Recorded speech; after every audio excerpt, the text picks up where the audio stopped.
to hear, and can they speak?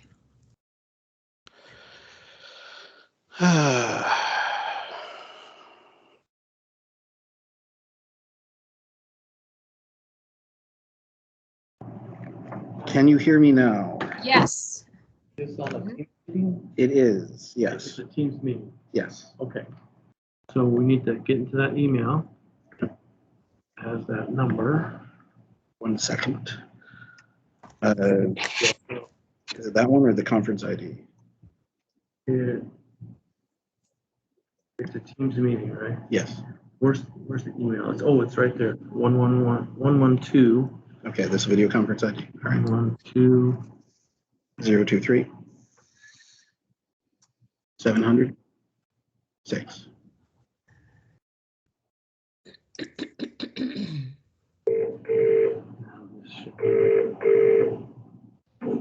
This call is being transcribed. You have to mute your PC.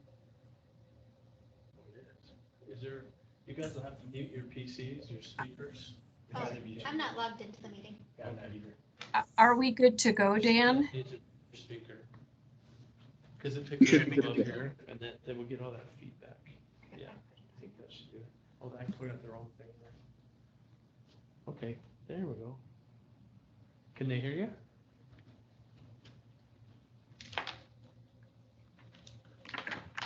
Can you hear us, Leslie? Yes, I can hear you. I cannot see you, but that's fine. Oh, you want to turn your camera on? I think they can just see Scott. Yeah, I was gonna say, You're the you guys movie have star worst today. view ever. No, this is the worst view ever. Okay. So with No, that said, they can hear you? Because it's coming up through there. Yeah. Okay. I can see you, I can hear you. So let's call the meeting to order before something else happens. And I'm not sure who's taking minutes, but whoever is taking minutes, would you please call the roll? Want me to get that camera so it sees all of you? If you can, yes. Because that's what they're seeing. They're just seeing him right now. Yeah, we want that. If you can change the camera angle, yes. Okay. We have co-chair Oliver, Okay, Senator Lee, Here. Siobhan Depa, Here. Judge Ravonic, Present. Carlotta McCleary, I am here, and I also have my intern. Hi, I'm Sarah. welcome. Dan, would you speak up a little bit? yes, Representative Okay. Mitskog, I'm here. and present with me are Scott Burlingame Present? and Veronica's here. All right. and Welcome, everybody, on this cold January day. First agenda item is to review and approve the September 2021 meeting minutes, which you all have received. I will entertain a motion. This is Scott. I'll motion to approve the minutes as presented. Okay. Is there a second? Romanic second. Thank you. Are there any additions or corrections to the minutes? This is Veronica. I noticed that Dan was referred to as a Ms. rather than a Mr. on a couple pages, so I'd suggest we correct that. Okay, thank you. Any other additions or corrections? All right, hearing none. With the additions that have been or corrections that have been noted, I will call the vote. All in favor signify by saying aye. Aye. Aye. Aye. All opposed, same sign. All right, motion carried. All right, we've all got the agenda, and thank you for the amended agenda, Dan. I appreciate that. Do we have any additional agenda items or any items to remove? All right, hearing none. Let's move on to the presentation from the Vocational Training Center. Hi, everybody. Can you hear us okay? Yeah, all right. Yes? I'm Scott Birchfield. I'm the Executive Director for the Vocational Training Center, and I'm here with Melanie Crocker. She coordinates our rehabilitative activities and other duties as assigned. And then we have Rochelle McGregor, who is our Services Director and also other duties as assigned. So we kind of wear different hats and have some many slashes behind our titles. So we're a jack of many trades. I'm going to give you just a brief history of VTC, and then I'll have my my experts fill in with their pieces, and then and then we'll come back and be. I can't see them. Can we see the Vocational Training Center people? Because it's not on my screen. Can you see us, Senator Lee? I can see him. I can see all of you, but I cannot see Scott Birchfield. I have them in something that's labeled Rochelle McGregor. Is it?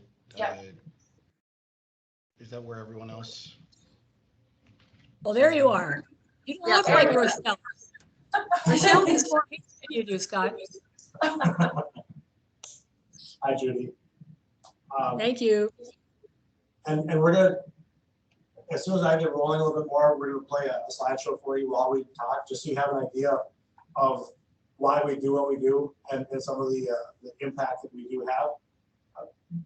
So our organization was formed in 1961 from a group of concerned citizens, including parents, thinking there has to be something more for the area's citizens with disabilities than just whiling away their days.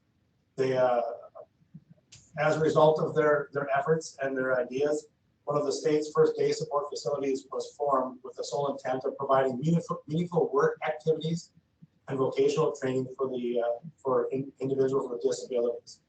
Then over time, particularly the last 7 years, we have had 3 directors, and I am the third. I've been here for about a little over 11 years now. And for the past 7 years, we've flipped our script and have began expanding outside of our traditional offerings of employment and vocational training. Excuse me. We began listening more to the needs of our employees, the community, and the individuals supported by the Vocational Training Center. As a result, we have many things that we want to share with you. Obviously, we don't have that much time to share everything, but we will provide some highlights for you. And that includes new additions such as our residential services, our family respite care, and our retirement and aging support services. I'll let Rochelle kick in with that if you want to start the slideshow and then get into the program part. So I'm going to share my screen with you if that's okay, and just do a little slideshow. You can let me know. Can you see the screen going? Not yet. Whoops. Not yet.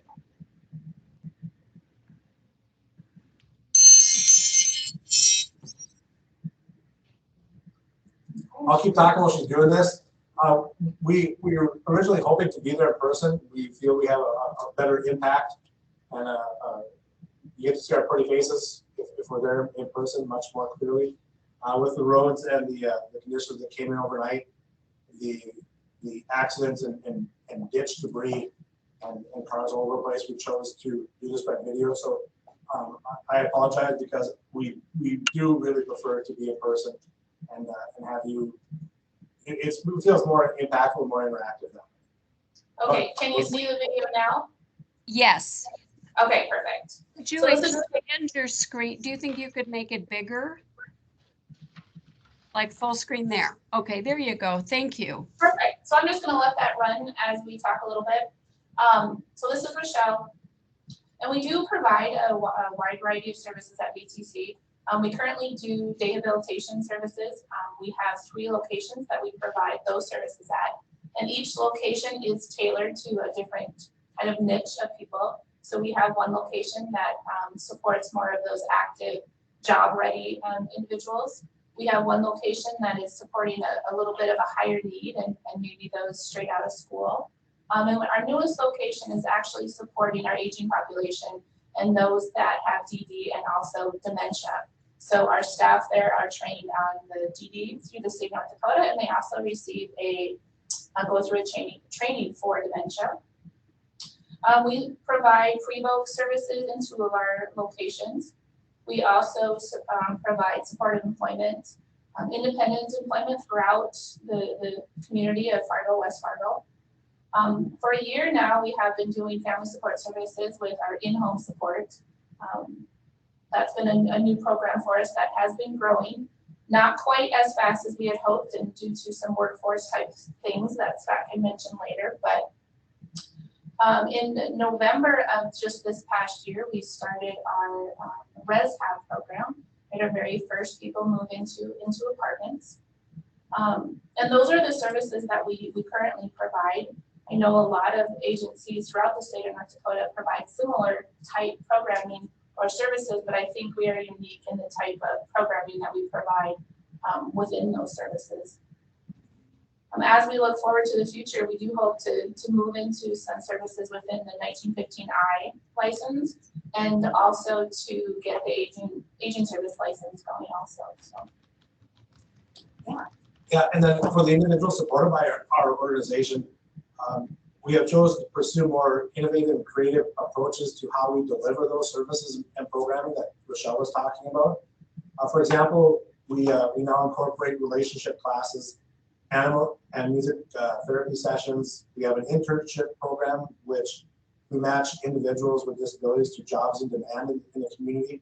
And I'm going to let Mel take over and explain that a little bit more to you. Yeah. So again, this is Melanie Crocker.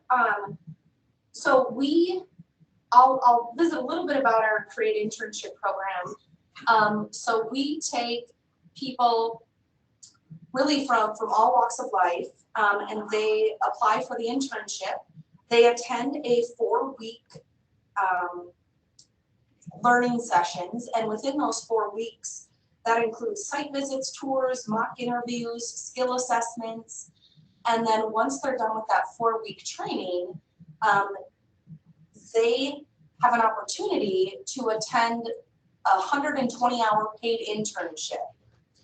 And so typically, every 10 individuals that we've sent through our Create Internship program, 9 of those 10 individuals are maintaining that direct hire position. So once they get through that internship, they are then truly in the workforce in our community, and they continue to get support through VTC. So that's been a really successful program. We have a lot of community partners that are very willing to work with VTC and the individuals that we support. And then about 2 years ago now, we have been teaching healthy sexuality education at VTC. And then within the last 6 months, we've opened it up to people in the community as well. So people in the community don't necessarily have to have a disability. They might just have a learning disability. They might have some mental illness. And so we teach people about healthy relationships, their bodies, proper job-related skills so that they then can be successful. Through our healthy sexuality education, we also teach and train other providers. We train staff, we've trained therapists, we've did a session for the DDPMs through across the state. And we also work closely with the Rape and Abuse Crisis Center to try and connect that continuum of care. And then we are also part of our Region 5 community practice, and that's a committee that is made up of the school districts within our region, and then DDPAs are on that committee, and we try and work on getting transition students prepared for their next journey. So we trying to connect those services again. So lots of good stuff happening. We also present through an advocacy meeting. that Julie runs. I don't know if Julie's on today, but yeah, so we do all sorts of fun stuff.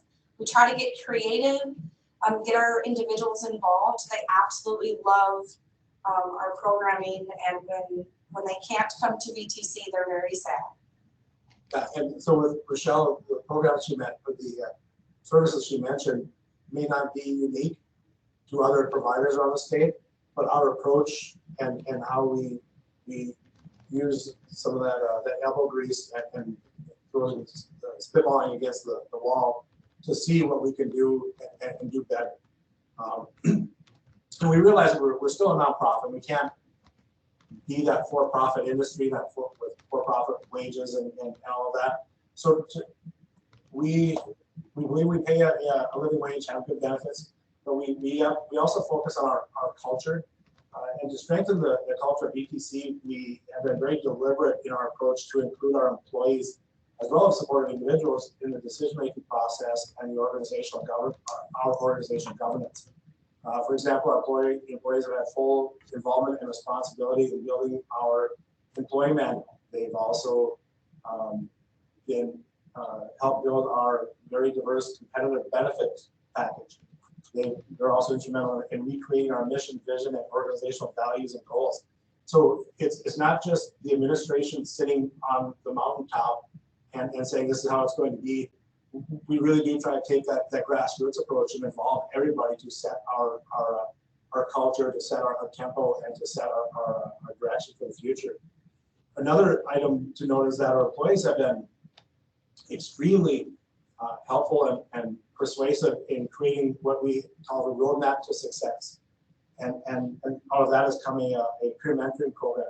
And this is changed the way in which we onboard, train, and assimilate new employees into the vocational training center.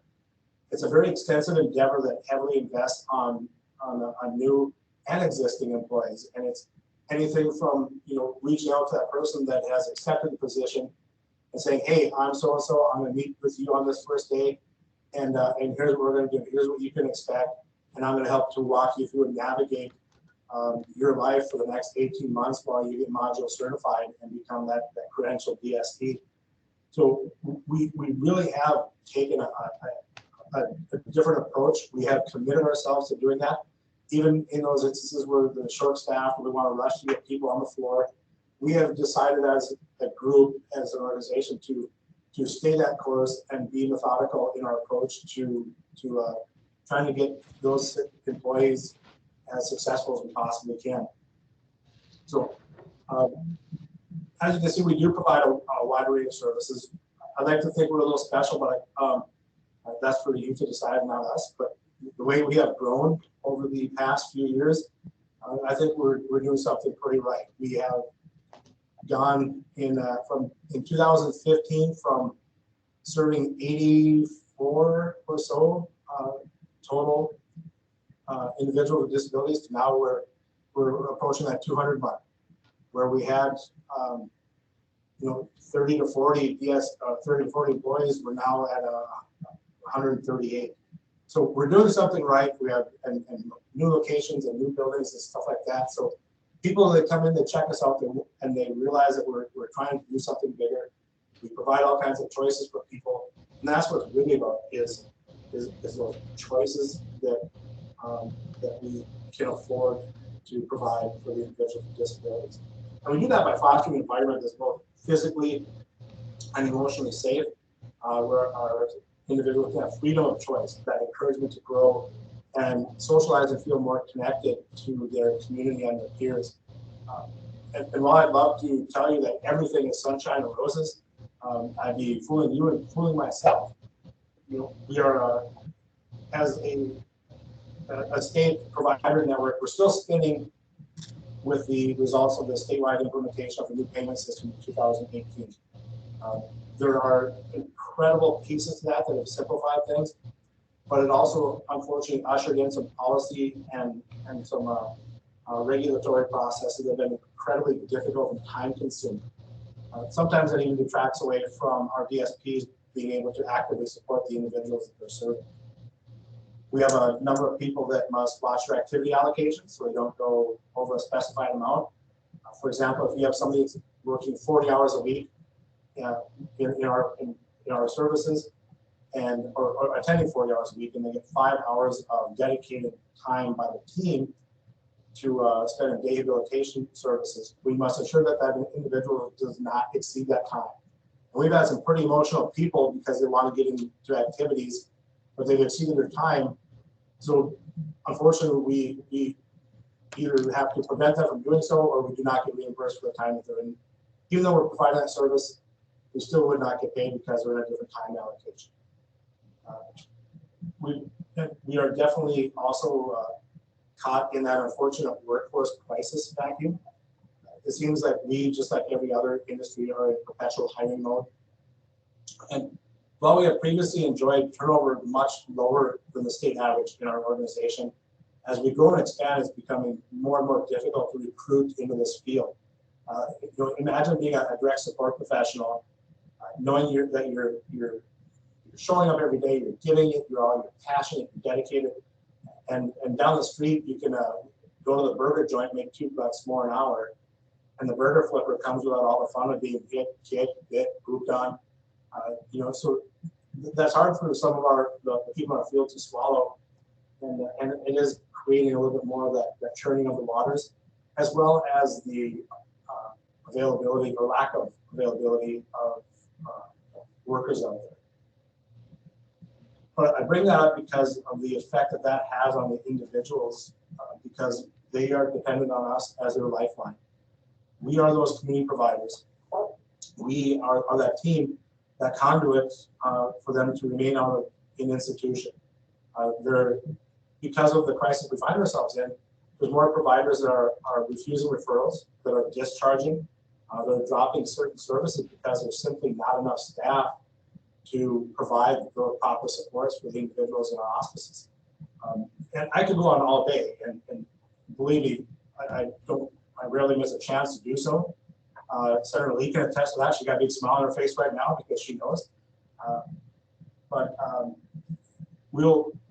Daniel wanted to make sure that we left some room for questions, and we know you have a packed agenda, so I'll shut us up and I'll open the door for questions if you have any. Well, I see that Senator Lee has a question. Senator Lee, you're on mute. I figured that out. Yes, thank you, Ms. Oliver. Anyway, Scott, you had a nice slide, or Rochelle did, of Hope Blooms. Would you just use that and maybe an example also of the new facility on 13th Avenue, just as a little example of those projects that the people you serve are involved in? Because I think the picture of the folks with the flowers makes people curious if they don't know anything about what's going on there. Tell us what you do. Sure. The Hope Blooms slide that you saw is a volunteer opportunity here in Fargo. It's another nonprofit that gathers flowers, and people are allowed to go and volunteer their time to arrange flowers and then deliver them to other people of need in the community. Across all of our programming, and Mel can attest to this, but our day habilitation programs are filled with volunteer activities. It's not just to come and sit and hang out. It's about fulfilling everybody's day. So the Hope Blooms is one of those opportunities. Mel, can you tell about some of the other? Yeah, and just with Hope Blooms, they use like recycled flowers from funerals or weddings. And the faces, when the people get to make those bouquets, they make them themselves. And Hope Blooms has been wonderful in sending boxes with us, and then we get to distribute to either their staff or their family, or even to maybe a sick grandmother. And so for the people supported to be able to give something, right, instead of always taking, they feel very, that is very important to them, and they really get joy out of that. But volunteering is really important to VTC and the individuals that we support. We do a couple of different food banks in town. We volunteer at the ARC, which is another nonprofit, and they also offer us some programming, so that's a nice partnership. But we have Meals on Wheels. Thank you. Natural Pet Center we go to a lot. Socializing cats and dogs. Yeah. Just a lot of different activities. We do a lot of exercising, get out in the community, try the different gyms, the different parks. We are actually currently partnering with the West Fargo Moorhead Chamber of Commerce, and their leadership group wants to put together a healthy lifestyle class for people with disabilities. And so we're partnering with them to help build some type of curriculum that they can pass on to the community. And then the 13th Avenue location that Judy was referring to, we opened I'm gonna take a step back with that. We have a lot of discussion. We have a lot of ideas. We have windshield time. We're having some consternation about some of the individuals that we support talking about retirement. And what do they have to look forward to during their retirement? Sitting in a room, doing thumb therapy with a remote control. And actually, we have one right outside the door who was one of our big people we were considering when we started talking about this. But it's how can we offer something more meaningful? How can we offer something that anybody in the community could be doing in their retirement? So we started having some discussion, and then we discovered there's a need because of the people with disabilities age much quicker than the traditional demographics of society. Yeah, and statistics actually show that those with Down syndrome, 40% will get dementia at an early age. And so we took that into factor when we were creating a new location. And Alzheimer's was a big concern. That's why everybody that works in our 13th Avenue location. I'm going to keep saying here because that's the location we're at right now. But they are certified dementia workers, so they are certified to be working with individuals with dementia. But we went after this site, this model, specifically to meet a need of individuals that could benefit from something more than just sitting around home and whiling away their days. And really now within home supports, VTC really now can support someone from birth to death, that whole lifespan. If that person were to choose VTC, we really have services that could meet all of their needs, depending on what they're interested in. And it's strange twist of fate. Daniel and I had a conversation yesterday or the day before. Monday. All days. Monday. Okay. All the days bleeding together, but yesterday afternoon, I had a parent stop in my office, and she will routinely stop and heckle me a little bit, shop in our wood shop because we have a wood shop and we do some very creative things. But she came into my office and she just stared at me for a moment, and then she started crying. And she said, "I just want to say thank you for what you've done for my son. Thank you for what you do for the people in the community." Her son, they pulled him out after COVID. He was having some health issues. They didn't think he was going to be able to return. Because of our new location, our west location, I urged her to try it out, at least take a tour. And I think, Michelle, you did a tour for her. Yes. And she cried about 3 or 4 times in my office and gave us a check for Giving Hearts Day. And just that thank you. She can't thank us enough for what we've done for her son, who really, really wants to be here. During a snowstorm, he was starting to put up a little bit of a fuss because he really wanted to be here with his friends. He wanted to be at this location. And so just that one story alone makes me proud of what we've accomplished, and it's been worth the headaches to get it. Thank you so very much. We've got a couple more questions and I see that Dan has his hand up, and then Judge Romanic. So Dan? I will defer to the judge initially. Okay. All right, thanks, folks. Is it just in the Fargo, West Fargo area, or does it go out a bit into the county or not? Well, parts of our regional state staff want us to get into the other counties in Region 5. Logistics right now, we are thinking about trying to do some employment stuff around the Hillsborough area. We talked a little bit around the Lisbon, and then there's somebody who may need some support on a little bit south of us. So right now we are primarily in the Fargo, West Fargo, and Northern Cass, but we're definitely, if we can pull it off logistically, we'll go anywhere there's a need. And just to kind of piggyback off that, our biggest probably hindrance right now is the workforce. We the workforce crisis is stopping us from doing a number of things, including the couple of that I mentioned, the 1959 and the aging. You know, we really can't move forward with much else. It's how we can fulfill our needs right now. Thank you. Dan? Thank you, Leslie. I have the benefit of having had a conversation with Scott, as he mentioned, on Monday, so I'll go. And you're through still a calling few it a points. benefit? What? And you're still gonna call it a benefit? Okay, initially, there were a couple of questions that I wanted to make sure that we got to. Can you speak to some things that have, A, facilitated the growth that you've had over the past 5 years, and B, can you give us numbers of the people that you have on home and community-based services? And also, you mentioned that you had signed up for as a provider, you had enrolled as a provider for the 1915I. Can you go over some of the services that are available through that? Well, currently we haven't enrolled as the 1959. We have started the process, but due to some of the workforce stuff, we really can't move forward with that until we, like I said, kind of finish up what we have here.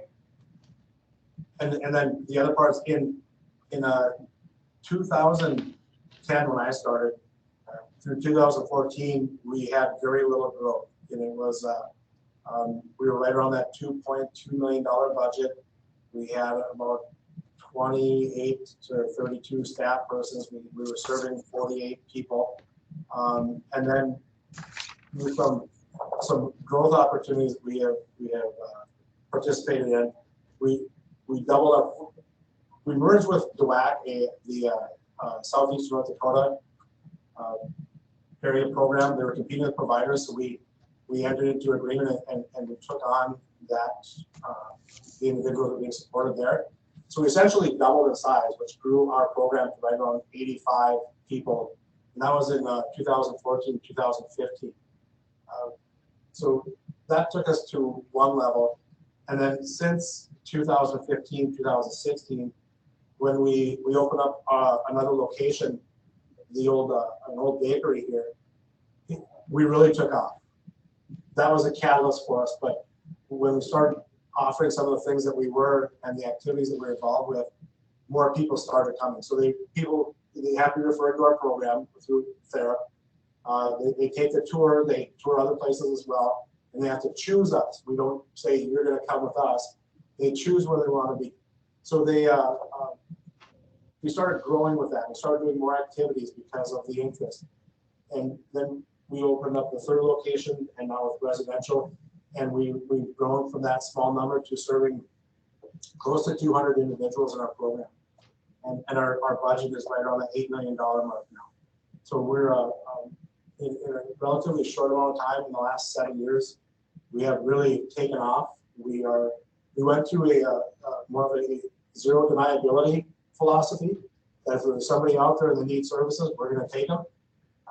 And we're still doing our best to try to maintain that. That's obviously getting harder with the workforce piece, but we've changed our philosophy, we flipped our script, and we started offering a lot of different things that we had not in the past. That was also a result of our strategic planning and setting a new goal, because we knew that there was more of a need, and we were strictly the vocational employment. And as soon as we stepped out of that mold and really started proving what we could do as an organization, proving what we could do as a team, that we really took off. Okay, I think we have one last question from Senator Lee. Scott, and to everybody, this is not an Olmstead Commission problem to solve, but I have a question that still relates here. I'd heard from one of your colleagues in a different provider facility about the challenge in being able to hire staff. Of course, we know that's true everywhere, but particularly because there was a halfway decent bump in the first year of the biennium, and now it's only 1/4%, if I remember correctly, in the second. Yeah. Can you just talk about, I don't know that we're going to be able to fix this, but it would be really helpful if you had a brief comment on how that is affecting your ability to hire people, knowing what the market is like in other employment right now. Well, yeah, thank you, Judy. there's a time not too distant from now that we started warning that there's going to be a workforce crisis. That we saw some things on the horizon that it was getting harder to get people into our system to work as a direct support professional. Some other organizations started advertising out of state just to try to bring people back in. So we started talking about that a little bit more legislatively, and we've had some great support and some great increases in the past. COVID hit, and it like just everything got blown out of the water. Workers are harder to find. The wages are much more inflated now than they were. Last session, we were allocated 2% increase, and for the first year of the biennium, and then a 0.25 the second year. Last year, we actually, because of the market, we had to go above that 2% and get creative to compensate staff better. So we actually did $1 an hour across the board. So it was much more than the 2%. Now we're looking at a 0.25%, and I mentioned that burger flipper making $2 an hour more. You look around our landscape, and it's now hiring at $17, now hiring for sign-on bonuses and all of these pieces. We are not competing with other providers from other states as much as we are competing with our current market and the industry in our market. So I know some folks across our state compare us to, well, you're higher than Utah for DSP salaries, you're higher than this place. Those places aren't our competition. Our competition lies right here in Fargo and West Fargo and Moorhead and Bismarck, and all of those salaries are getting increased in huge increments. And we are not, because we depend on the legislative process to impact our rates and our pay. We are, with this new payment system, we are a system, a reimbursement for services. The rate we get is what we get. We do not have the ability to raise that or lower that depending on market conditions or the will of the organization. We have to, it's kind of like when you're a kid, you get what you get, don't throw a fit. And we have to just make do with what we have.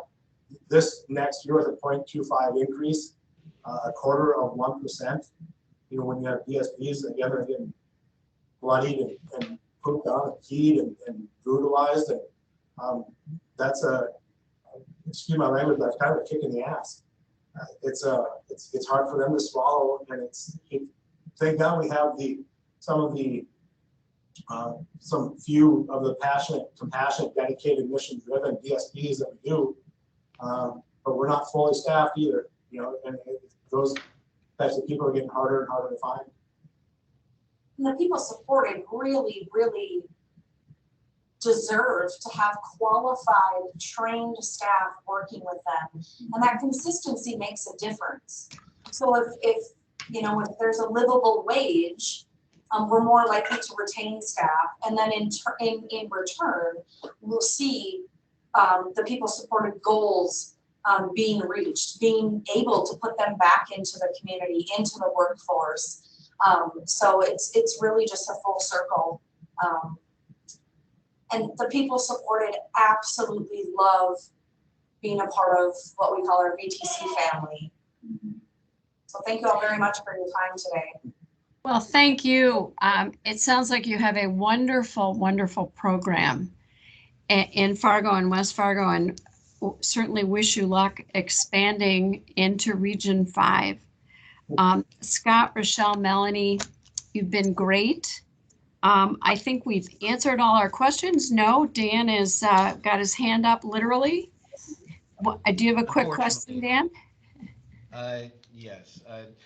Scott spoke to some of the employee recruitment challenges currently facing VTC. We'd also spoken about his employee retention numbers, which to my understanding are considerably below what I've heard for industry standard in North Dakota. And I wondered if you could briefly speak to some of their efforts on training that I feel aid in retention and how low those numbers are.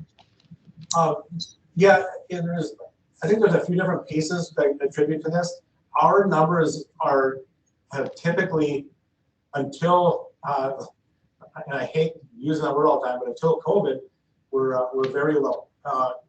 The state has about right on a 35 to 40% turnover rate on the average. We were below 10, and in some cases 5%. And part of that's because of the hours that we have. Some of it's because we get people in that door and they see what is going on and they stay. People aren't leaving. Some of our numbers, we just had to complete some turnover data, and our numbers are inflated because we have a lot of onboarding due to expansion and expansion programs. So that makes our turnover right now look worse because we are have been in perpetual hiring mode. But we are still probably close to that 15%, creeping up between 15 and 20 overall. So we're still substantially lower than the state average, but these conditions are wreaking havoc on our process as well. I prefer to get them back down below 10%, but some of it's out of my hands.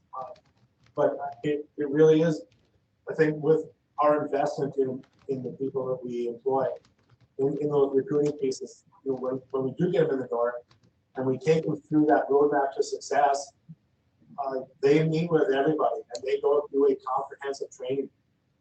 And I have lunch with every single one of them to make sure that I get a chance to meet them and they meet me, and we're having some conversation, we're getting to know each other.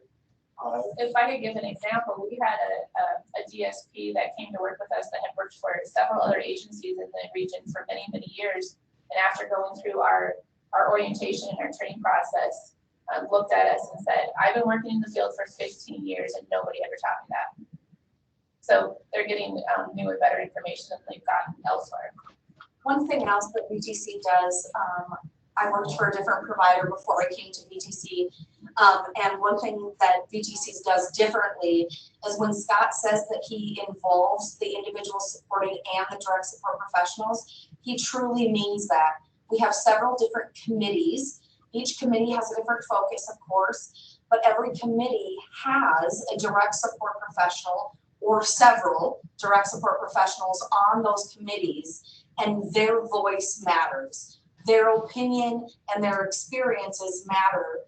And our leadership team, we listen to them, we value their opinion, and we try and adjust and shift where we can. And so really it's that team effort, that open makes a big difference. Got a little feedback.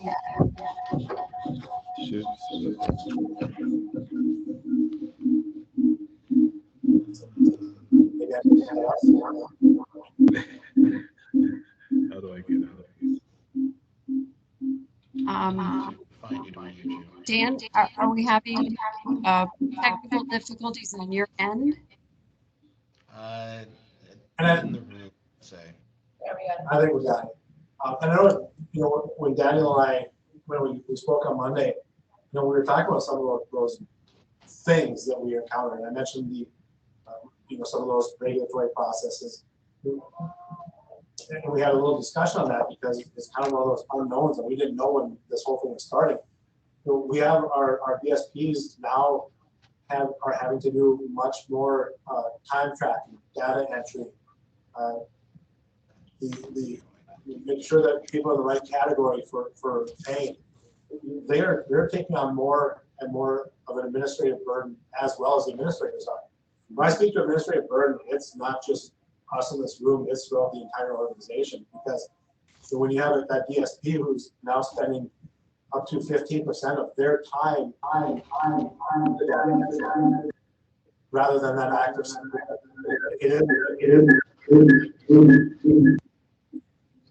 it really is taking away from the quality. It's taking away from things that are more beneficial to the supported individual that we could and should be working on.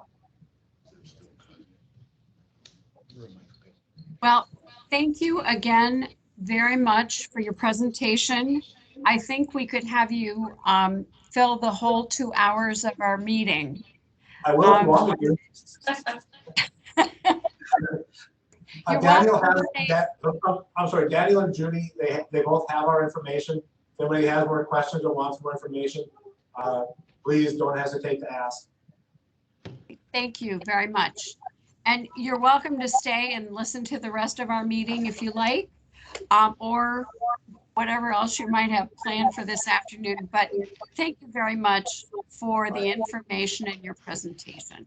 And thanks for having it. Thanks for having us. Much appreciated. We love getting our word out whenever we can. All right. Well, you do a very nice job. Thank you. Thank you. All right, let's move on to item 5 on the agenda. And Dan, I'm going to let you take this and explain it. All right, item 5 is a resolution that was received from the North Dakota Autism Spectrum Disorder Advocacy Coalition, and if I massacred that, I'm sorry. They have concerns about the consistently high number of youth and adults with ASD being admitted to the Life Skills and Transition Center. They had questions for us, for me, how, if they wanted to bring this before the commission for some sort of discussion or inquiry, how that might occur. And I suggested that they submit something for the individual inquiry process. And I think we can have a discussion as to whether that's the appropriate way for this to go about, and just a discussion of the resolution, which I provided to all of you.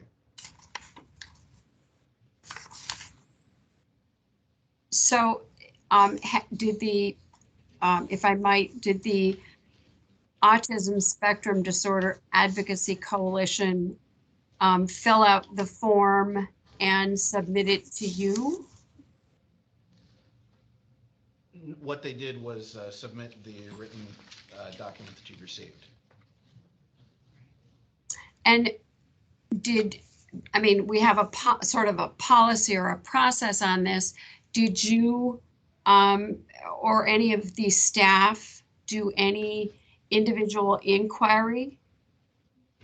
There's not an individual that's named in this. I can go back to them and request individualized information on persons with ASD that have been admitted to the LSTC. I've also asked the LST for their TC for their policy to try and further unpack this. If we wish to go at this at an individual level, I certainly can contact them to request individualized information. But you have done nothing, no further inquiry at this point. Is that right? I wanted to bring this before the commission. Okay, Senator Lee has a question. She's got her hand up.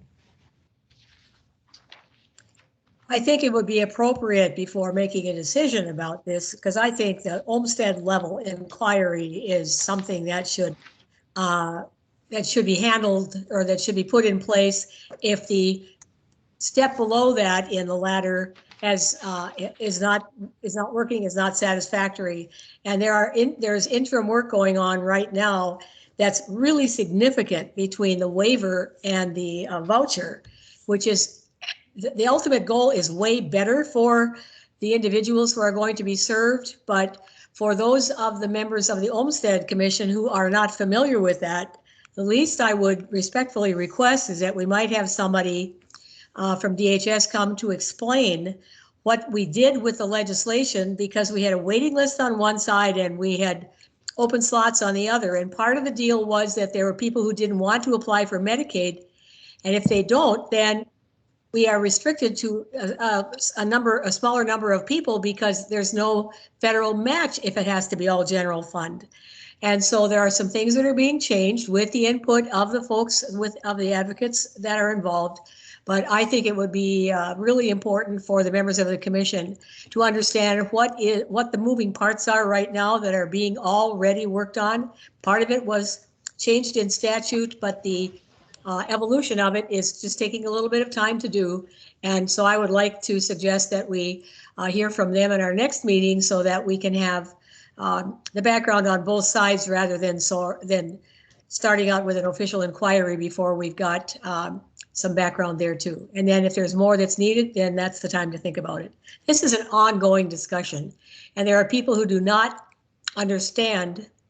And it isn't because they're not capable of it, it's just that they haven't been updated. There's a lot of stuff going on, and has been in the last few months since the session was over. And I think it would be important for, not only for them to know, but for certainly us to know before we might move forward with something that was a heavier duty investigation. So thank you for that background information. Would you, Judy, work with Dan to identify the right people to come to the next meeting so that we can get further educated? Absolutely. Okay. And Dan, you have your hand up? Well, I'll defer to Carlotta. And Carlotta and the judge do as well. Okay, Carlotta?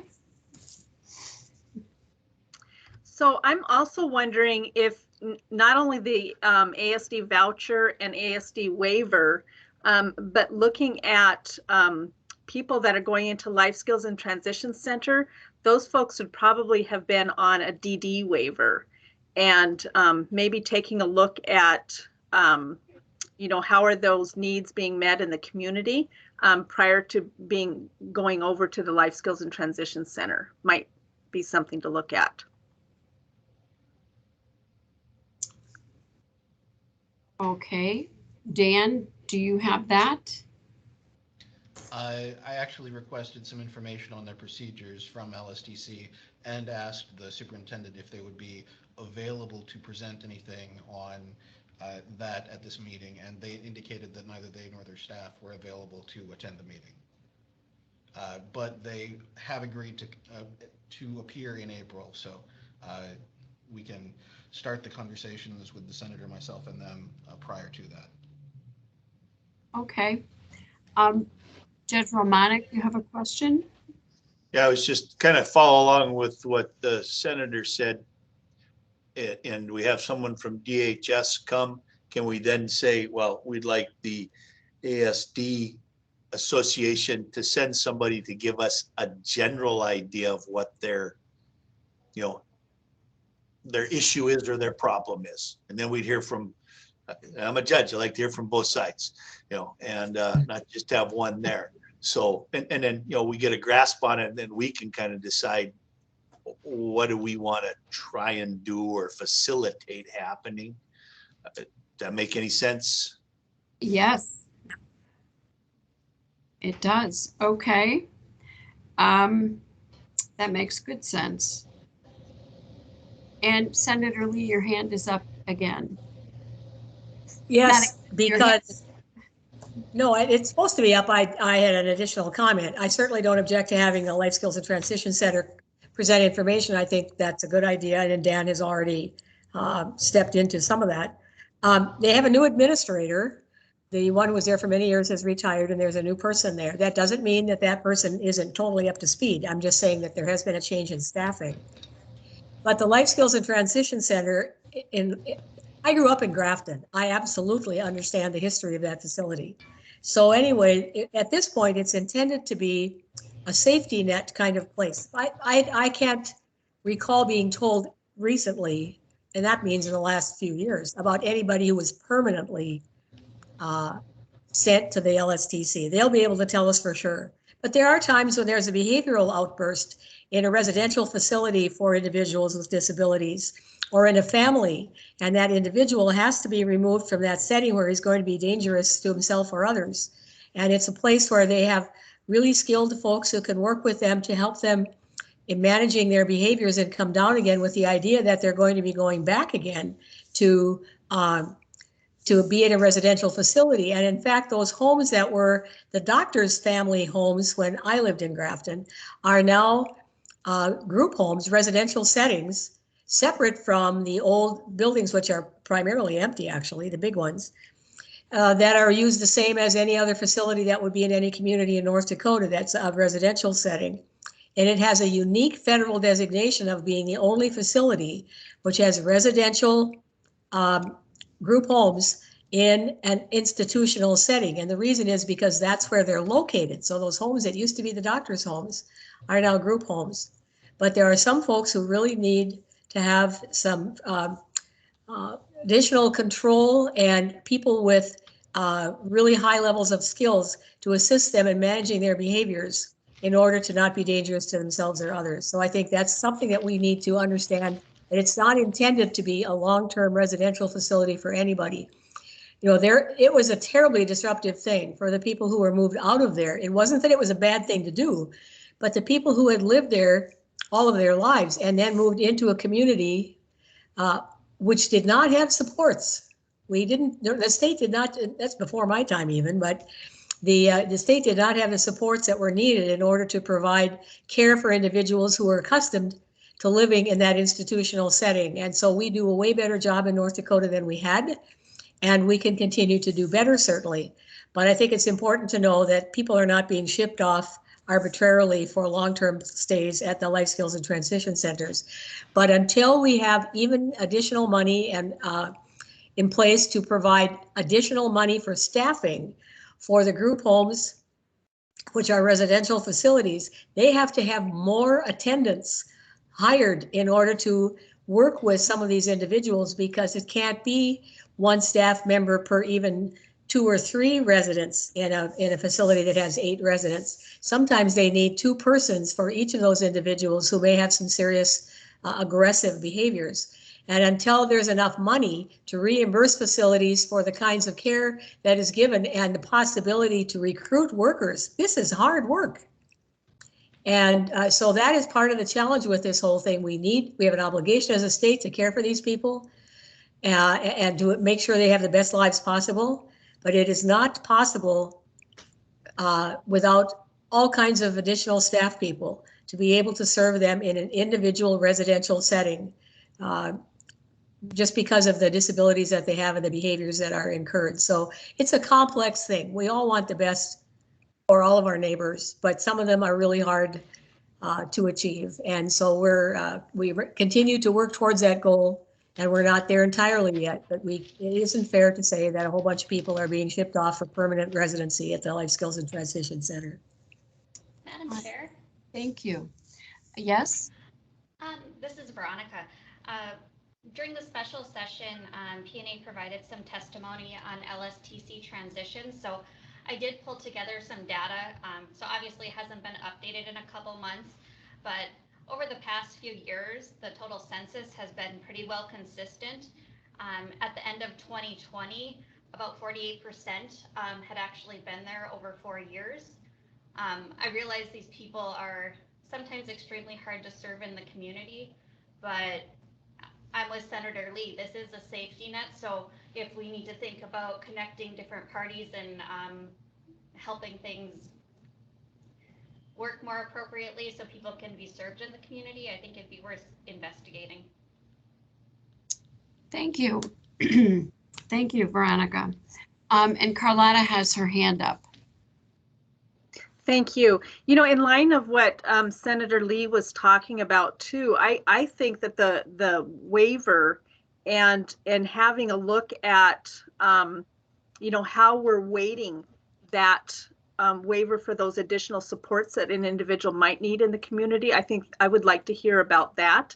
And if in fact, from what I've heard, a lot of folks are going into Life Skills and Transition Center with autism. And if in fact it's the behavior, like, you know, I mean, Senator Lee has kind of alluded to, are we weighting that behavioral concern appropriately, or does it need a little bit more weight in that to be able to get people the services that they might need in the community?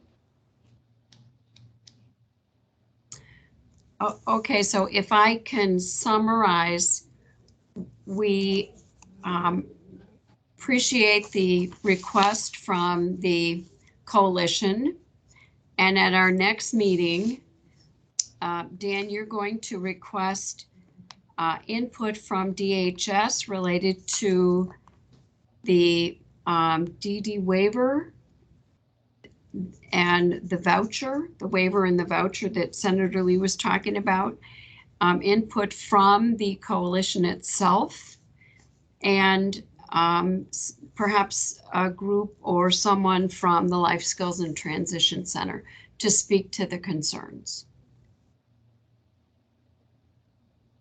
And Senator Lee, at that point in time, is it the Helgerson study, or what is the consulting group that's doing the ASD study currently? There isn't a study going on that's about that. I mean, we've got all kinds of things going on right now. The 1915I is going to have some impact on services that are being provided because the WHO score has now been reduced to a lower level, so it's going to enable more people to be qualified for services there. The waiver and the voucher is being done through an interim legislative committee in collaboration with, who is updated on what is happening in the collaboration with the Department of Human Services. And also involved in this, of course, is that little bitty deal called the integration of the health department into the human services department. So there are so many moving parts going on right now. And in the end, I think it's going to be way better because there are so many programs that have a foot in each camp, so to speak, that have something. I'll use another analogy. Long-term care facilities, for example, are inspected by the health department to make sure they meet all the criteria for the health facilities, but all of the services are provided through human services.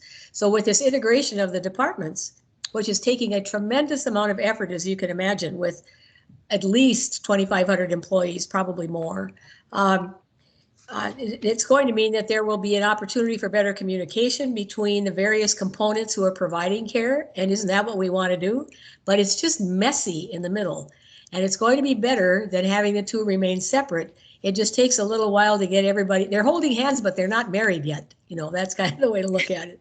So I think it will, it isn't that anybody should suffer in the meantime. I absolutely don't want you to misunderstand about that. But we're not going to be able in one meeting to say this is the way we snap our fingers and everything is perfect, because there's nothing a whole boatload of money wouldn't fix.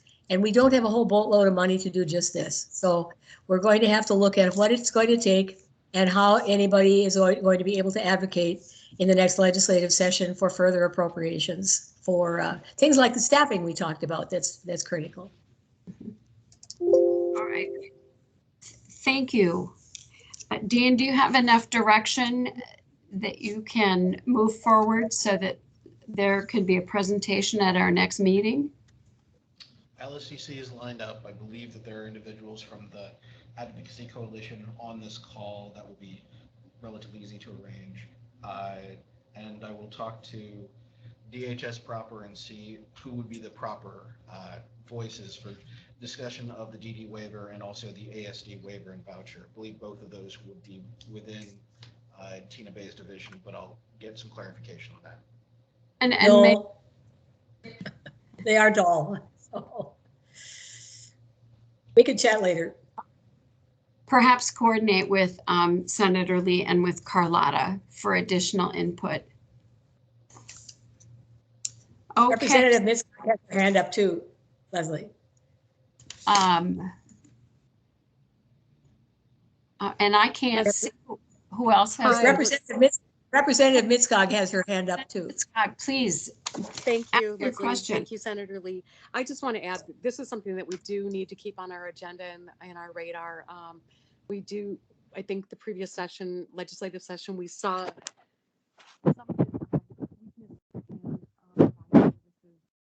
autistic children in our state and individuals.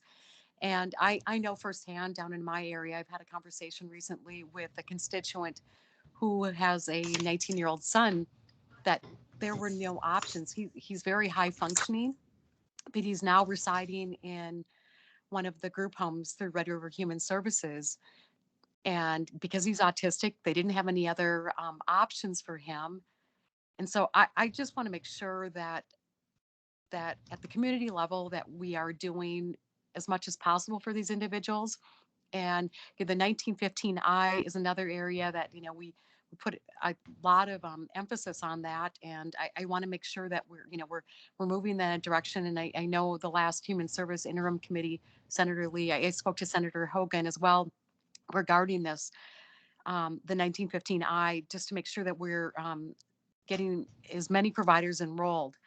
But I do know firsthand that at the community level, there are not enough services for these autistic individuals in our state. And so to ensure that they're not being housed inappropriately at the Life Skills Center or other facilities in the state, I think it's important that we keep this on our agenda and that we're watchful. Thank you. Hey, Leslie, this is Wally. And Yes. what I'd like to see us do, because of the, as Senator Lee has pointed out, the complexity of it, if we could ask Dan maybe to gather enough facts and do maybe a short white paper for us before we get to the April meeting, and telling us what the issues will be and some of the concerns. You know, I'm not saying we need a 25-page, but I'd like to have some more prep for what should be a very good April meeting on this question. Great idea, Wally. Thank you. And you know, those who can contribute from the commission, I'd sure welcome that as well. You know, assist Dan on what the waiver issues are and everything else. So. All right. So Dan, do you have sufficient direction? I believe so. All right, thank you. Excellent, excellent topic and discussion. Let's move on to 2022 strategic planning. And Dan, I think this is your item. Well, I've had a small discussion with Wally about this.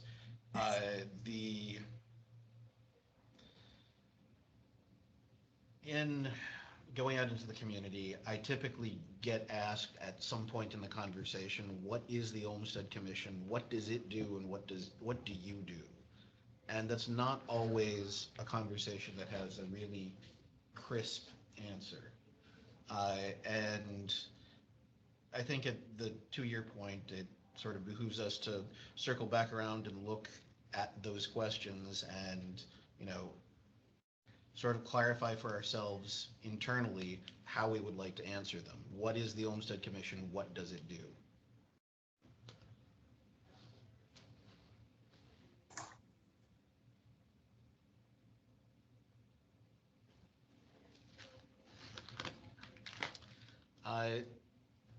Senator, is it just generally choppy, or it's just a problem of me speaking up? I get about every third word. So if you could repeat, maybe it'll, give it another try. Maybe different words will come through this time, but I don't know what you just suggested, and I'm sure it was worth hearing.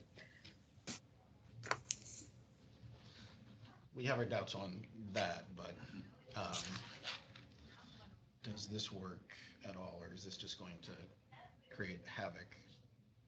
That sounds better. Does this work at all? Yes. Stay on. Oh, I'm going to need to apologize to the people in the room. We can hear.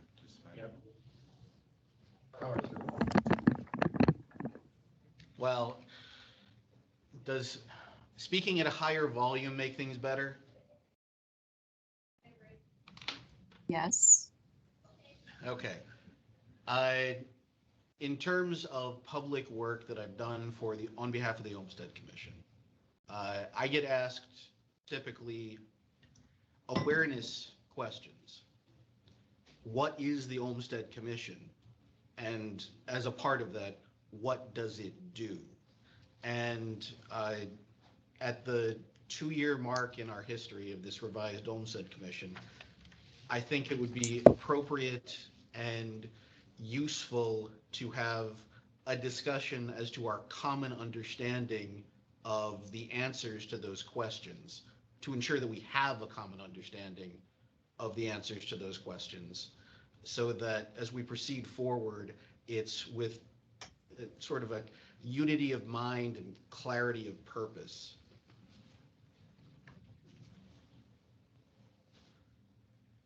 You know, Dan and I've had some conversations about this, and we've had a lot of education for the first couple of years of our existence, and that's an ongoing part of our job, is to continue to educate ourselves, to continue to create more awareness.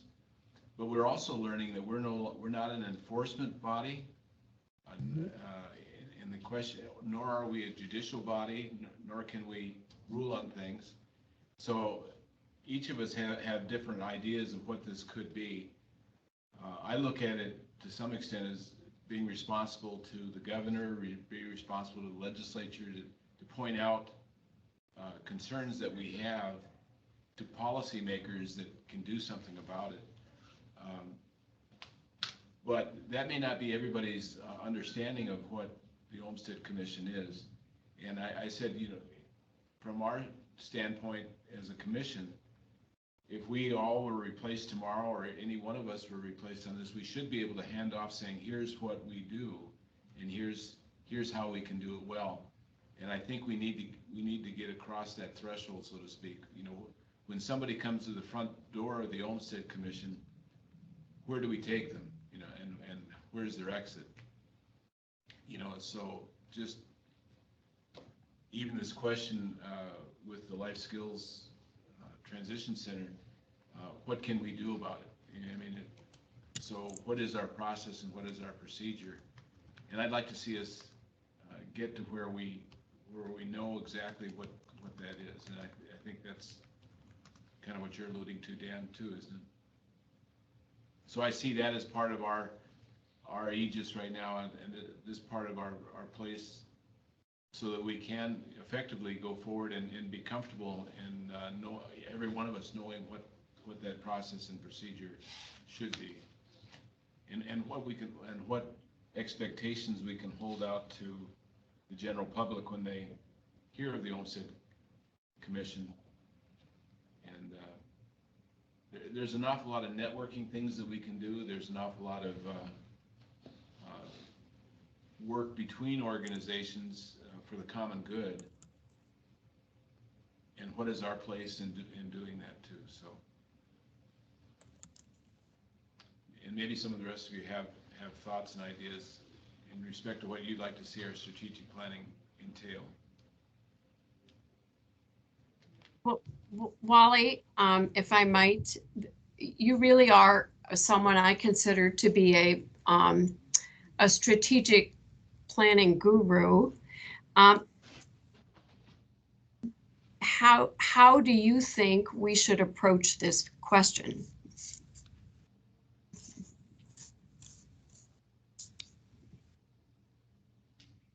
Well, first of all, setting out a time, Maybe for the committee as a whole, or commission as a whole, and then set aside X number of hours and facilitate a list of things that you do at strategic planning. You know, typically, in some of the work I've done in the past, we start out working with just even the very mission of an organization and how that everybody on this commission should be able to tell us what that mission is. And I think we may have 10 or 12 different ideas of what that is without us coalescing to think about that. I don't think it's necessarily just a part of, you know, one of our quarterly meetings that we do that at, but somewhere between now and the next meeting, we work on that. And it's something, a small committee, Dan, myself, you know, and anyone else who'd like to do that. I'm thinking 3 or 4, come up with what that facilitated plan looks like. You know, what are some of the areas we'd like to address? And certainly the commission members are all open to make those suggestions, and then we set up anywhere from a 2 to 4 hour meeting, maybe between meetings, to tackle this issue. But I'm open for anybody's suggestion as to how we do that, because I think we've been in a forming stage and an evolving stage, and I just think that we need at this point to decide what it is that we'd like to do. I mean, I have certain things I'd like to see us do, and I'm sure there's other commission members that have some pet ideas as to what kind of commission you want to be, you know, and we don't want to meet just quarterly. We want to be effective, and we want to be doing something. So how do we pull that all together? So you know, and that's what a strategic planning session really is just strategic thinking and trying to you know, to come up with a way of moving forward effectively, and one that we're comfortable with. So that would be my suggestion, Leslie. Well, thank you, Wally. It's very good. Senator Lee, you made a comment in the chat, and I'd like you just to kind of expand on that. The last one? Yes. Well, it is, I view, and this is just exactly what Wally was just talking about. We all may have different views of the way things go, but I don't see the Olmstead Commission as being a policy-making body. Personally, I see it as like an appeals venue, so to speak, although we're not an enforcement one. But this is the ideal time for people to be talking to their legislators. Everybody's got one senator and 2 reps. I won't embarrass anybody by asking them if they know their names. But for crying out loud, everybody who has a concern ought to find out who they are and end up visiting with them a little bit about the concerns that we all share. Believe me, nobody's bashful about getting a hold of me, so I don't know why you should be bashful about getting a hold of your own. And let them know what your concerns are. But it's really important for people to know what the facts are. I got an email yesterday from a senator in another community who had several people concerned, and I think theirs is related to the fight in Congress about whether or not the big current infrastructure and human services issues bill is going to pass or not, which looks unlikely now, but who knows what's going to happen. And they're afraid they're not going to have any funding. Well, I think probably the whole issue has to do with whether or not that bill goes through or another bill that might be different, but it is not going to eliminate all their funding. We don't have to have a great big Zoom meeting if somebody just gets the information about what it is that these individuals who have a very good purpose to what they do. They're helping people who really need help. But they need to be educated as well as the legislators about just what the issues are and what the solutions might be. So I asked the senator who had contacted me about attending the meeting to please go back to those 6 or 8 people and say, send us please just a little summary, it could be an email, of what their concerns are, just what the facts are, not something that they've read on social media, but what do they know? And then we know what they don't know. And then we can find out what the facts are because they're available to us and we can put things together. We don't need to have 4 meetings when we could probably do it in 1 or maybe 1.5. So, you know, I think the place for people to go right now is to their legislators. They need to educate them about the issues that are facing the people in the areas that we cover in the Olmstead Commission, but everything else. And share with them and also offer to be a resource. I tell every group this, once you've met your legislators, offer to be a resource. If there's an issue that comes up that relates to what you do, give them your contact information and say, you know, give me a call if you wonder how things are going in our area. I'll be happy to tell you if we're doing fine or we're not. And that's the way those relationships are built, because I call the people at home all the time. I don't know everything. Nobody does. But I sure know who to call if I've got a question. And everybody should feel comfortable doing that. So I think rather than us making decisions and then having great big meetings, if we could ask people to bring the facts to us first, which seems to me that's what we're doing with this ASD question. Let's bring the people's questions in. Let's bring the data in at the same time from the department to share what's going on and what is in transition and what is being changed so that we all know what's happening. And that way, I think everybody ends up being a little bit more satisfied. But the legislators are the ones who change the laws and appropriate the money. Nobody else. Nobody else. So we're to blame. We hardly get the credit, but just let us know and let my colleagues know what's going on, because that's their interim committee meetings. I'm having the next one. We just had one on January 11th. The next one's going to be in April. There's a healthcare committee coming up shortly in January 26th, I think, but I'm not sure. Check the legislative calendar for when the committee hearings are. If you want to watch, it's all virtual now. If you want to attend, you can do that too. If you want to testify, you can do that too. All the instructions are on the legislative website, legis.nd.gov. And nothing could possibly be more easily able to participate in than the legislative interim committee process is now. So please take advantage of it, and you'll help us learn too. That's my sermonette for the moment.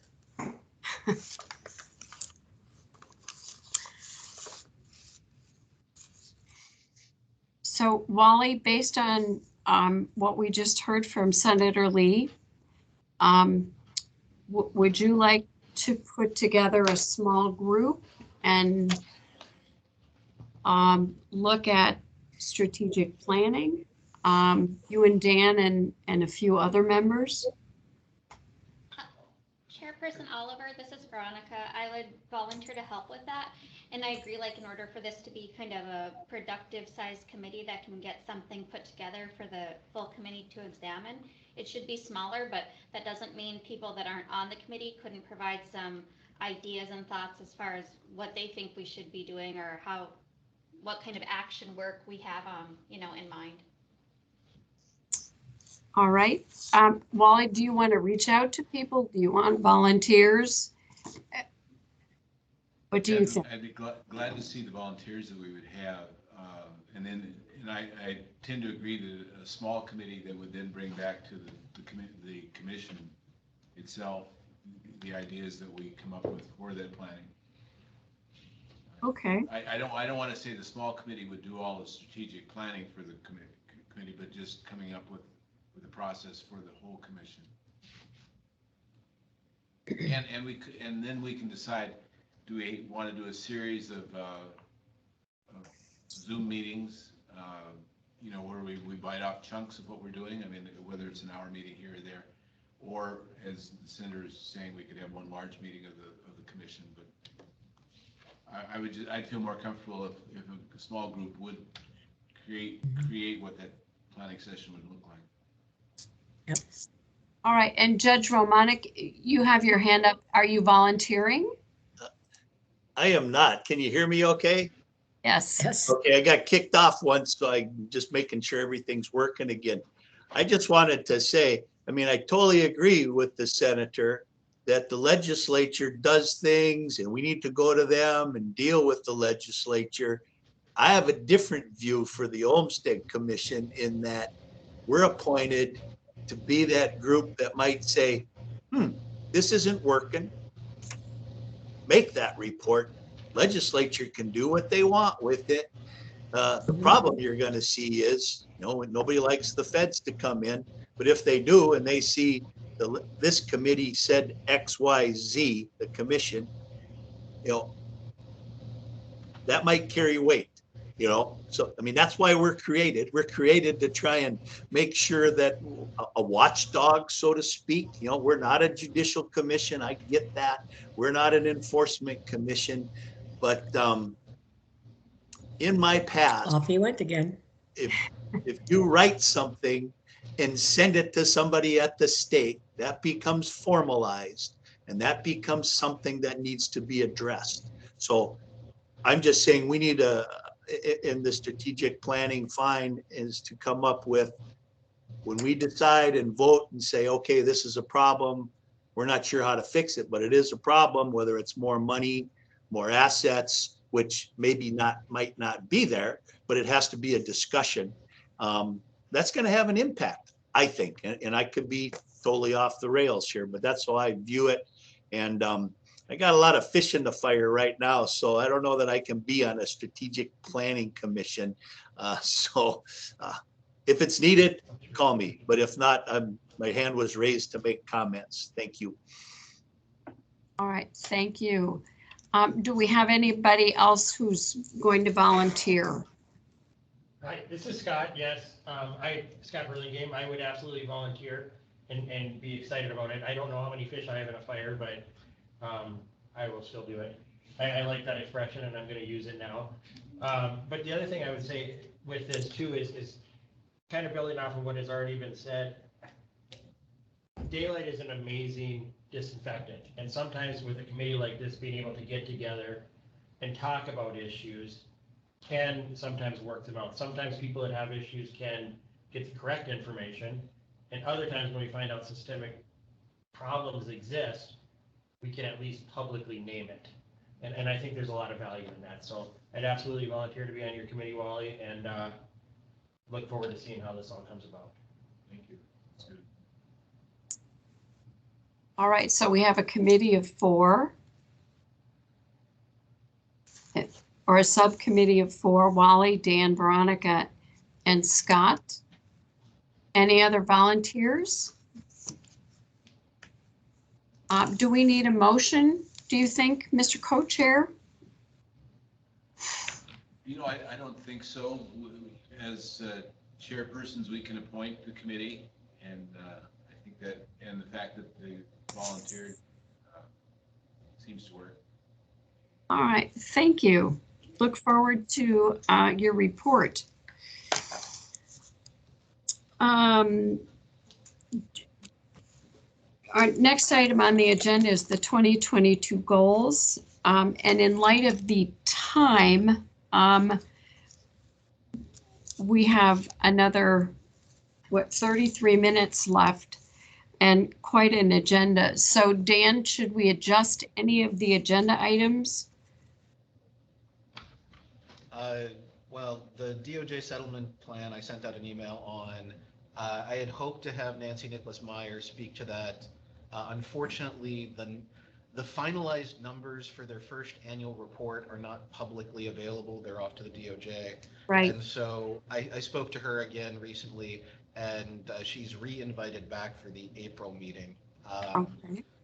As you're no doubt aware, Leslie, I don't tell everyone, it seems like they're making considerable progress towards the informed choice visits, visiting people in the target population to ensure that they're aware of the diversion choice to receive home and community-based services. And then this next year is going to be a lot of their planning and putting the pieces together for implementation on the other pieces of the settlement. But Nancy can speak to that much better than I can in April. Okay. That makes good sense. So we'll delay that until April.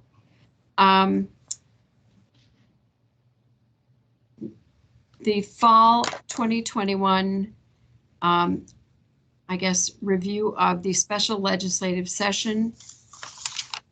Dan, you've got a summary page on that. Would you like to cover that?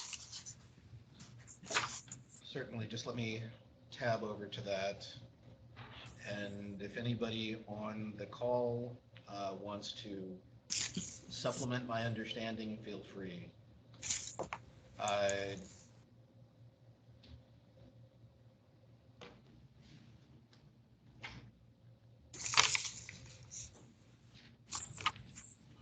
Okay, I realize that my understanding of the main thrusts of the special legislative funding from our perspective are Senate Bill 2345, which was a compilation of new funding requests under the American Recovery Plan Act. It included, in final form, $2,500 to DHS for the purpose of providing financial assistance to DD services providers for retention bonuses for DSPs. It also had about $25,350,000 to DHS for financial assistance to long-term care facilities and the state hospital to account for COVID impact, and also then an additional line item of $29 million for various other COVID-related projects or recovery plan projects to DHS, including Medicaid eligibility upgrade, childcare services, community-based behavioral health services, $4 million for that, and $3 million for additional SUD treatment vouchers. House Bill 1506 was the extension of previous appropriations. This included a line item for $79.6 million, the appropriation to spend it, and that's coming out of an additional match to the federal medical assistance percentage, or $31.6 million, was appropriated exclusively to home and community-based services under a specific portion of that bill. Right now, I've distributed to everyone the proposal that DHS put out in June of 2021 as to how some of the things that they might spend the money on. I did contact DHS to see if there was any updates on any pieces of that proposal, and they're in the start phase to the plan as to how that will go forward. They also included an allocation, the authorization to spend $5 million for MFP, the capacity program grant that had been authorized earlier on in 2021, and then an additional $3.3 million for freezer recovery. All right, thank you. Are there any questions for Dan? Other than Dan's question, you have your hand up. My apologies. That actually dates from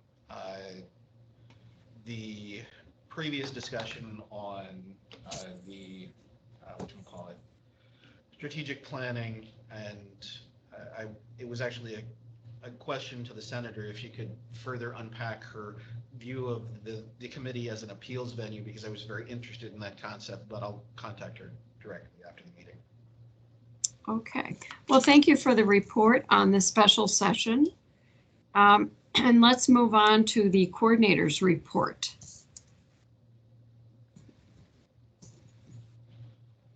All right, I distributed that earlier today. Let me pull that up. Which is essentially, from my perspective, a collection of the other smaller projects that I've been working on over the quarter. If anyone has any suggestions for me, that would be useful. And also, it's meant to inform everyone so they can tell me whether or not some of the things that I'm doing. I know that there's been some concerns on boundary issues, so we can further discuss that. All right. First item was a workforce development study. I know that workforce development is a word that we've all heard and used frequently in this call and others over the past year. It's something that came up frequently during the listening sessions that I did. And in talking with Julie Hornfeet, who's unfortunately unable to be on this call, she had some interest through the Council on Developmental Disabilities to see if we could move forward with a more robust capturing of some statistical data, or in general about workforce problems with the DSP world.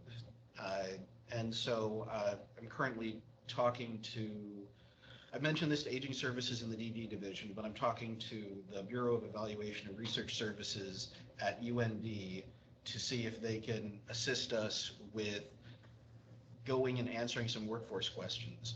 Who is in the DSP workforce? What are they looking for out of a job? What factors affect their recruitment into that workforce and their retention in it? You know, why do they stay? Why do they leave? I'm at the point where, especially with some of the conversations I've had with people listening on this call, we can start them out with anecdotal evidence on things that we've heard that impacts them. But, when it comes to a statistical survey that we can hand off to someone else that doesn't have quite the same background, what does that look like? And the focus presumably going to be on, from our perspective, QSP, DSPs, and as I said, the aim with the data is to create a working document that aims to answer questions on recruitment and retention. I've reached out to Katie Ralston at Workforce Development, probably the most popular person in government right now, to help us with some of the formation questions.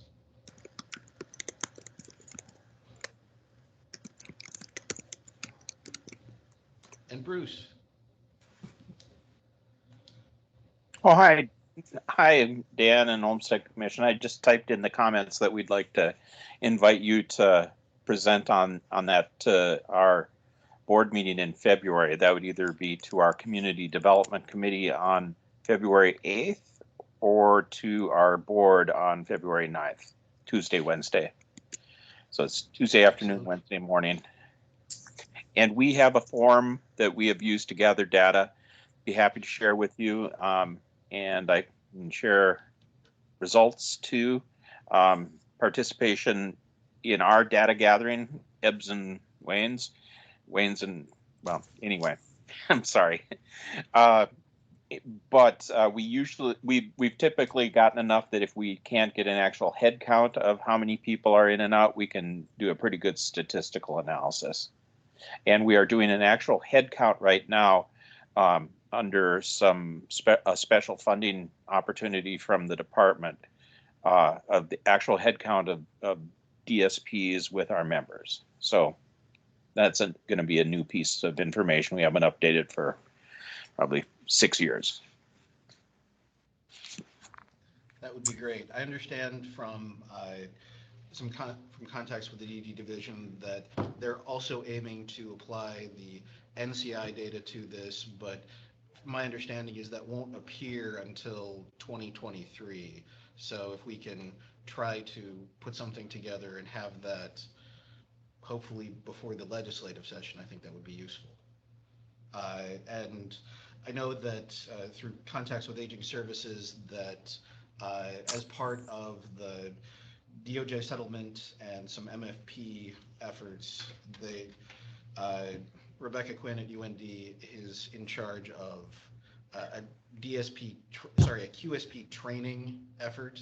And so I'm trying to coordinate with her to see what we can do with some of the quality assurance data that she may be generating from that. But thank you, Bruce. I will be in touch. Thanks. Any questions? On that particular issue, or you're going on your additional projects in general? If so, I'd like to hear more about the individual justice planning. Certainly. Something that Veronica knows quite a bit about. PNA has a focus this year to provide training on individual justice plannings. Last year, as part of efforts with the PAMI Council, there was a revision of the manual that we have put out for this in the past. And right now they're doing training for educational and training pieces for various entities within the spectrum of people that are in contact with individuals that are justice involved or at risk. As you can see from that list a little bit down below, that includes everybody from the educational system to human services to criminal justice to judiciary and to law enforcement. Basically, everyone from the point that some sort of behavior issue for someone with a cognitive issue could crop up, could be reported, could hopefully be diverted out of the criminal justice system and into some sort of either service provision world, or have those people step forward initially and come up with a plan to ensure or to either minimize those behaviors or to ensure that the people that are coming in contact with them are aware of some of the factors that may go into that behavior and how to address them. Actually, tomorrow, I'll be doing a presentation to the State's Attorneys Association in the morning. But over the course of the next year, we have trainings planned with a variety of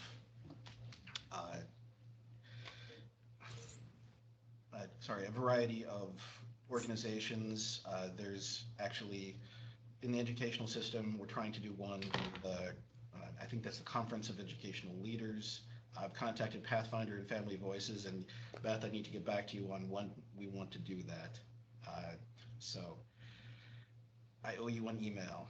We have a call with the zone directors in human services next month. They have they have a monthly administrative meeting for the zone directors will be presenting there. Some of my colleagues have presented at the public defense, a public defense lunch and learn. One of my colleagues presented at the Commission for Juvenile Justice, and she also has presented to school resource officers and at the Sheriff's and Police Department Association conference this fall. And those efforts will be ongoing throughout the year. And Veronica, am I missing anything?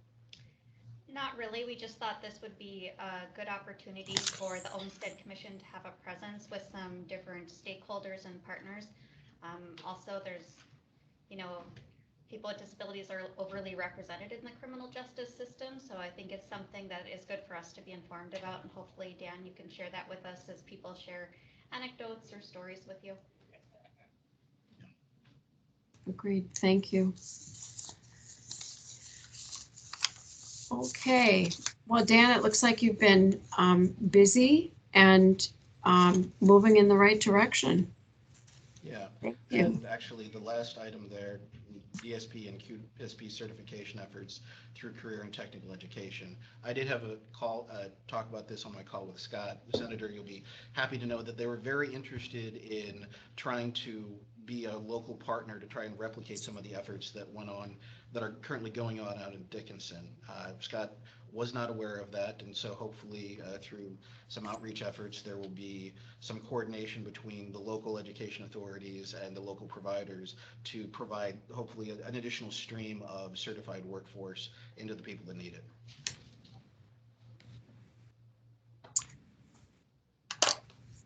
Well, thank you, Dan.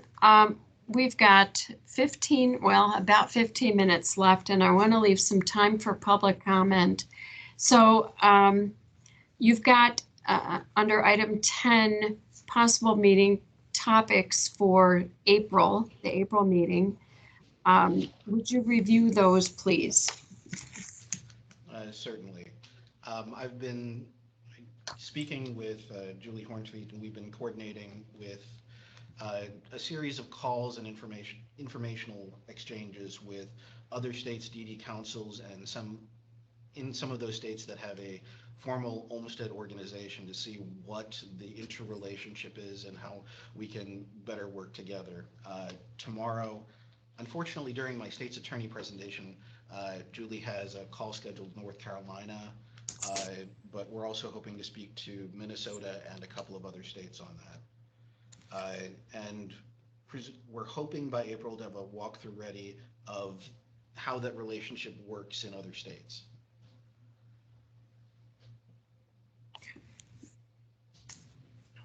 That second bullet point on presentation possibilities, I think that we've firmed up some of that. It seems like LSTC will be speaking to a more specific question, and as will other DHS representatives. And as I referred to earlier, I've spoken to Nancy about doing an update on the DOJ settlement, and presumably by that time, the first annual report will be out and we'll be able to see the progress that's being made. Does anyone have any other suggestions for presentations? Looking at those, I think they might be large enough to occupy a lot of space. I would think that's substantial, especially if the strategic planning committee or whatever we're calling ourselves has anything to share at that point. That could be a pretty full meeting again. Agreed. Well, thank you for that, Dan. All right, let's open it up for public comment. We've got about 15 minutes.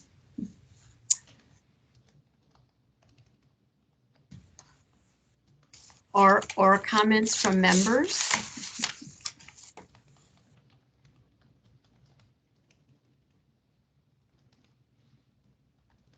Yes, Senator Lee. I think it's important for the rest of us to recognize that Leslie Oliver will be leaving the governor's office February, I want to say 29th. It isn't really the 29th, is it? March 1st is my retirement March date. 1st, okay. Anyway, and is moving on to a more flexible life than she's had in recent years in the governor's office. But I don't believe that the statute or anything that has to do with the Olmstead Commission says that Leslie can't continue as co-chair. So I don't, my question is, do we need to replace you? And the second question is, whether or not you might be willing to stay on if the statute permits you to do that. You and Wally have been such good co-chairs that I would hate to see that partnership end for a little bit here yet. That's Well very played, kind. Senator, well played. Actually, the statute does anticipate that the governor will appoint general counsel, and I think that's already been decided. My replacement is Ryan Norrell, and he starts on February 28th, and he will be the next co-chair with Wally Goulet. I'm sure he'll do a fine job. I'm not opposed to being appointed as a citizen member if there happens to be an opening, but I don't believe there's an opening at the present time. Well, I just hate to lose your expertise, Leslie, because that's been very useful. So we've got to figure out some way to sneak you in here somehow if we possibly can. Well, thank you very much. It's been, this has been one of the best parts of my job, is watching this group come together again and be recreated and to grow. And having Wally as a co-chair is kind of cool. So appreciate that. Thank you for all of your hard work on this and all of your effort. It wouldn't be where it was without your being part of the leadership team. So thank you for that. Well, thank you. All right, moving along, are there any other comments either from the public or from Olmstead members?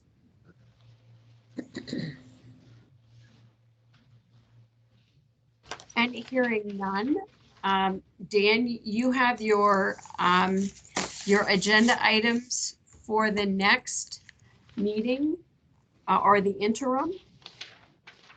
You're set. All right. And I think we can stand adjourned. I don't think we need a motion. I think we stand adjourned at this point. So thank you, everyone, for dialing in, and for those of you who braved the cold weather. Scott Burlingame, thanks for coming down from Minot. I think you get the prize. And everybody have a good rest of the day and enjoy the 11 minutes you got back. And hope to see everybody soon. Thank you. Service, Leslie. Cheers, Thanks, everybody. Leslie. Have a good day. Bye.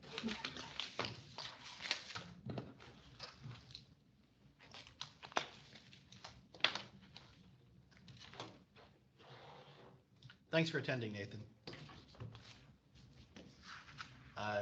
Nathan was at this last Partners in Policy Making Institute, so. Oh, cool. You are currently in Hague, or, you know, rural suburban Hague.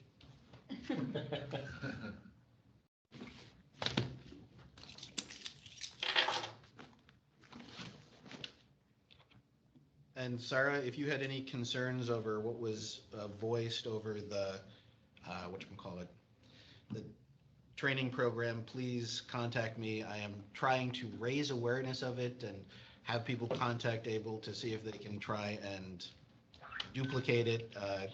If you have any concerns about that, please let me know. And I'll stop talking to the meeting now. Thanks, Sam.